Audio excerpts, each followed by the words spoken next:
I saw what was in my student's backpack, and it almost gave me a heart attack. I was lucky enough to have my daughter in my class when she got to ninth grade, but also had another kid who would constantly bug her. He was always trying to flirt with the girls in my class, which ended with them slapping him on numerous different occasions. I sent him to the office so many times that he had to sit in the front, but one day, he practically begged me to sit in the back. I don't know why, but I said yes. We were in the middle of an assignment, and our entire class was silent when at one point I could hear whispering coming from the back. I looked up, and all I saw was him showing another student what at first glance looked like a handgun. It honestly took me a second to process what I had just seen. I didn't have a clear enough view to be sure, and I just sat there trying to stay calm. I knew I had to get a better look, so I stood up to go help one of my students. Now, I was sure it wasn't a toy. It was real. I remember my sweat literally dripping off my face and tried my hardest not to pass out. My hands were shaking like crazy while I dialed 911 on my phone, but it was too quiet to say anything. I couldn't just walk out of the room. I had to keep my student safe and knew I had to get my daughter out of there. I texted our assistant principal in all caps exactly what I had just seen and waited minutes for a response.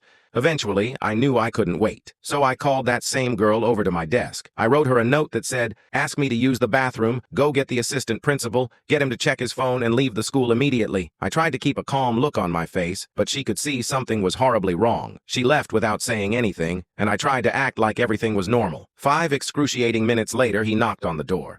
He walked inside and started chatting with a few students, acting as if nothing was wrong. I think they started to catch on something was going on too, and eventually he asked the boy to come out into the hall with him. He stood up, and those few seconds as he walked by my daughter to the door were the most terrifying of my life. As soon as he stepped out, he was tackled to the ground. Apparently, he was planning to use it on another student that lunch.